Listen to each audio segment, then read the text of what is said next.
It feels amazing to say we have a back-to-back upload on the Money Manziel MMA channel, and that means on a Tuesday we have the Money Manziel MMA criteria prediction, and it's for a pay-per-view. It's been 2 months since we've had a pay-per-view. Feeling ready to get back at it with, these bigger fight cards, especially after Paris was okay, but Noche and Perth were tough to get through and tough to be inspired by to make videos about and talk about in the first place. So, listen, man, if you guys don't know how this works, it's been a little bit. We got to remind you every time. I have a prediction criteria on Tuesdays. These are the only things we use to make bets, make bets, but also make predictions. Do not make bets on these.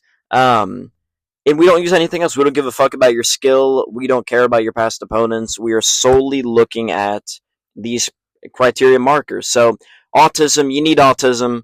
We're looking at that. Honestly, you could put that in a betting fucking thing. Whoever's more autism, bet on them.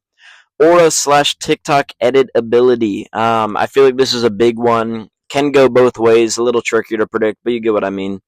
IQ, if you're dumb, then we're not going to pick you to win fights, man. It's very simple. Plot armor, and this is big. Plot armor is key. If you are someone who's on a win streak, the UFC wants you to win, Alex Pereira, then you are going to end up winning the fight. Let's talk about the main event, man. Alex Pereira and Magomed Ankalaev. It's a massive matchup at light heavyweight. I think it's one of the biggest rematches. It's being completely undersold. I think the fans are the ones selling this fight because the UFC refuses to promote any major fight that they have. It's one of the biggest right now that you can make. It is a rematch. I think the reason that it's not as big as it should be is because the first fight was so uneventful. People just don't care that much. But it is a big fight, man. I think that you got a dull first fight because Alex was so worried about the takedowns that he didn't really let any offense go. It worked. He stuffed the takedowns, but at what cost, right? He didn't throw anything. He didn't put himself in harm's way. And ultimately lost the belt, and in my opinion, lost 3-2 in that fight. Now, when it comes to the Magomed Ankalaev side, he had better offensive moments. It was kind of like Khabib versus McGregor, where Khabib actually outstruck McGregor for a majority of the fight because McGregor was so terrified of the takedown threat. I think it's going to play out a little differently, and I'll talk about that on Thursday. But for the criteria, guys, I have seen the script, and it's shocking with the script that I've seen.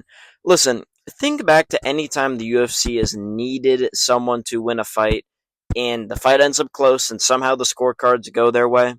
You don't think the UFC wanted or will want Alex Pereira to win this rematch. Magomed Ankalaev does not push the needle. He's not even a villain, really, because he does not know English. Um, he's just not a star, man. And Alex Pereira is the biggest star you can have. At 205 right now, if you have Alex Pereira at champ, at heavyweight if you have Aspinall as champ, at middleweight if you have Hamzat as champ, there are massive matchups to make between the divisions. The UFC obviously wants Alex Pereira for that. They do not want Magomed Ankalaev. I guarantee you, if these scorecards are close like they were last time, magically they will go Alex Pereira's way. I think back to the Cyril Gane fight where he did more for the UFC than Volkov. I think back to McGregor Diaz too in a fight that was very arguably a draw. It went McGregor's way. It was very close.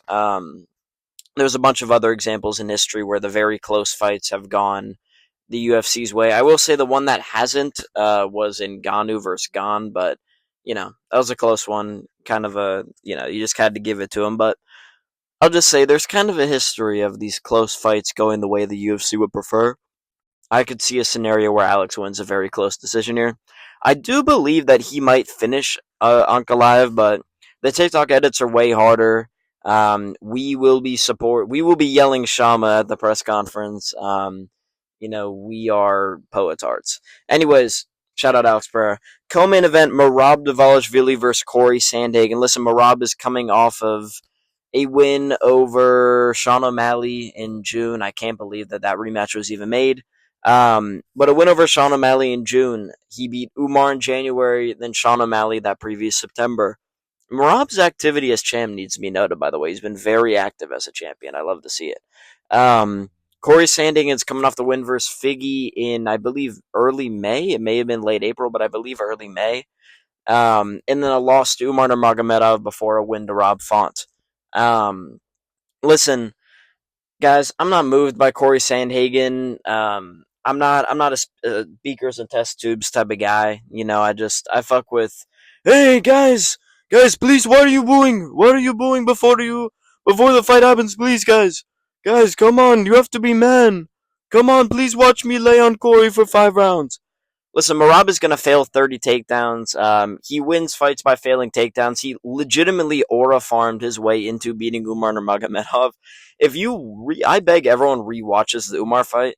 Marab probably won, but like the final 3 rounds, he didn't definitively win any single one of them. He just emoted a bunch at the end of the rounds, and then the judges just gave it to him because the audience loved it. Um, Marab's so funny, man. I think he's probably the funniest guy in the UFC personality wise. I think he's going to beat Corey. I think he's just going to lay on him. And even if he doesn't lay on him, I think Marab's a little fast twitchy. Corey struggled with the chain grappling of Umar. The one shot takedown guys have nothing for Corey. Corey's very good footwork wise at getting himself in the right spot. But when Umar was chaining takedowns, like really pushing for the takedown, he would get it, and he would control Corey enough to steal rounds. I think Marab is going to do a very similar thing here. He's going to win this fight.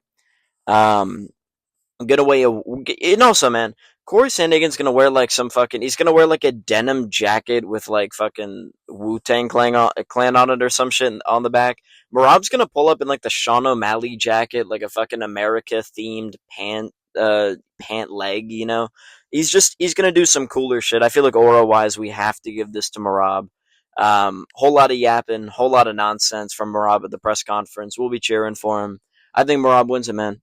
Listen, Khalil Roundtree and Yuri Prohaska, I am the most excited for this fight on the card out of any fight. More than Ankalaev and Pereira, too. More than Marab and Corey. I think this fight is the most entertaining fight on the books right now in terms of styles. It has to be a banger. Listen, Khalil changes the way he fights opponent to opponent. I think you are going to see 1 million leg kicks thrown here. The fucking like the TikToks, it's like this is the greatest display of Muay Thai of all time, and it's like him versus the Eric Anders fight. I think you're going to get a very similar game plan that he had for Jamal Hill against Yuri. What will be interesting is that Khalil Roundtree is not good off his back foot.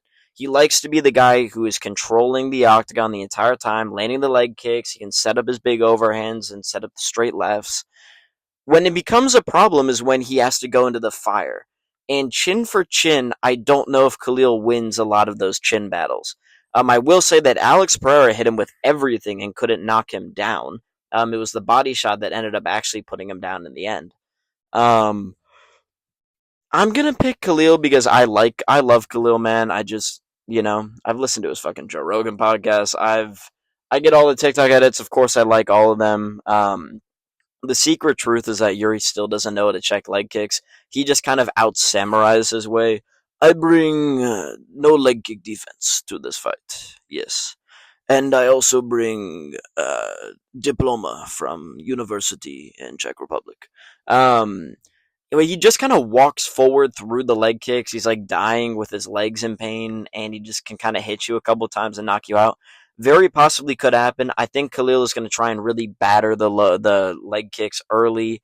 That way he can kind of do what he wants in round two. I could see a round two or round three finish for Khalil Roundtree here. That's kind of my opinion at the moment. Yuri Prohaska doesn't have the best chin in the world either, by the way. He gets rocked a lot. Rockets hurt him pretty bad. Jamal Hill had moments on the feet. Obviously, we know what happened in the Pereira fights. Um, Even in the Glover Teixeira fight, he got clipped a bunch of times. So there's something there. I think chin for chin, it'll be very interesting, but I bet that Khalil does a lot of damage early with the calf kicks. Joe Rogan is literally going to cream his fucking pants. But yeah. Josh Emmett and Yusuf Zalal. Listen, man. Josh Emmett and Yusuf Zalal is one of the funniest matchups that you could possibly make in the UFC right now. I'm not kidding. Um, I think we have gotten to a point where listen, man, Yusuf Zalal beat up on poor old Calvin Cater. I feel bad for Calvin Cater. Listen, I don't know why he took that fight. It's just kind of sad what Calvin Cater's had to go through the past couple of years. I will say this, man. Yusuf Zalal did win the first 2 rounds, and he ran away from Calvin Kattar for an entire round in the third round. Did not touch him one time, just skirted around the edge. Bitch made loser. If his grappling doesn't work, he has nothing for you on the feet. I'm gonna pick fucking Josh Emmett. Watching what Yusuf Zalal did in round 3 versus Calvin Kattar, who, I mean, there's not a lot of knockout power on that kid. He can hurt you with elbows, but with his hands, he's not going to hurt you. And Yusuf Zalal still ran away from him. Yusuf Zalal will eat the biggest overhand right in the history. It would be like a Waiata level overhand right from Josh Emmett that's coming his way.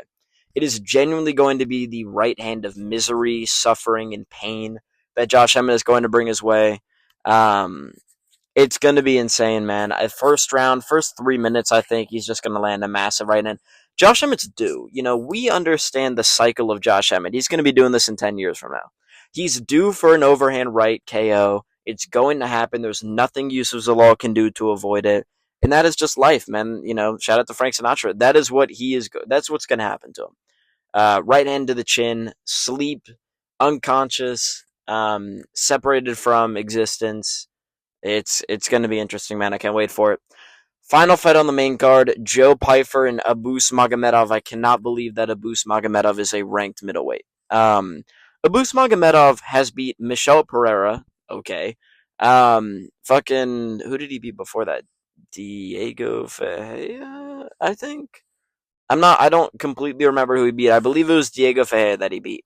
And then he beat Warley Alves.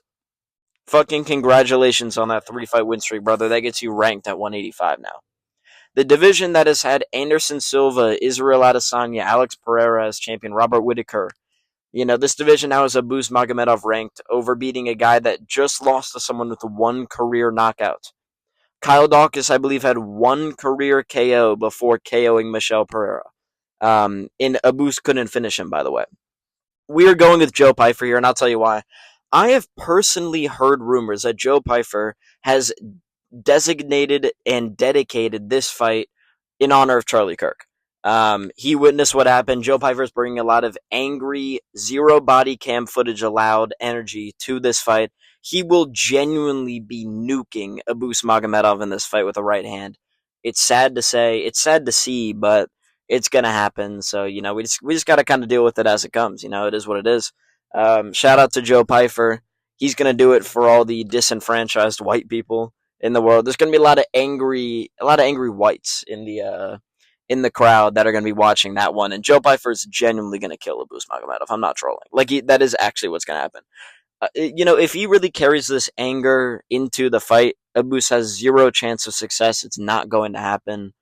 It'll be very interesting. I'll say that. So, I think Joe Pyfer wins by KO. I'm going to say round 1. I think that Josh Emmett wins by KO round 1. I think that Khalil Roundtree wins by KO round 2. I think Marab wins a fun decision, but not going to be as fun as they're going to hype.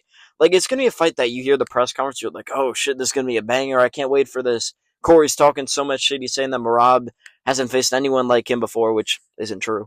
And then it's going to be a Marab 49-46 type of decision, where Corey wins the final round and has a moment or something. And then I think you're going to get Alex Pereira round 2 KO. I think you're going to a main card finally full of knockouts. I will say this: there is absolutely potential for a decision in every single one of these fights. If Roundtree and Prohaska sucks, then I will quit watching MMA. There's no way that fight is bad. Roundtree's finished almost every single one of his fights. Actually, let's check that. Roundtree has how many finishes? 10 finishes and 15 wins, and we're talking about an Eric Anders fight where he basically finished him. So we're really looking at 11 there. There's a couple other Khalil fights where he basically got KOs, but they made it to the final horn. Jamal Hill, to me, would be another one. So you're talking about basically 12 finishes. And Yuri Prohaska has finished 30 of 31 wins, so that's going to be a banger. No way it's not a finish. I can't wait for this card, man. It's going to be awesome. Obviously, I'll talk about the full card on Thursday. I'll make something up to talk about tomorrow. Maybe I'll exclusively talk about Khalil and Yuri and what I think is going to happen. Obviously, don't take these too seriously. Thursday is when we really get into the thick of it. Shout out to KSI. and we'll go over everything. So I'm excited for that, man. If you guys enjoyed this video, then like, comment, and subscribe down below. I post to TikTok every day at MoneyManzelMMA on or TikTok. I post a short every day over here. Like, comment, and subscribe, like I said. I will see you boys in the next one. I have no clue what it'll be. Peace out for now.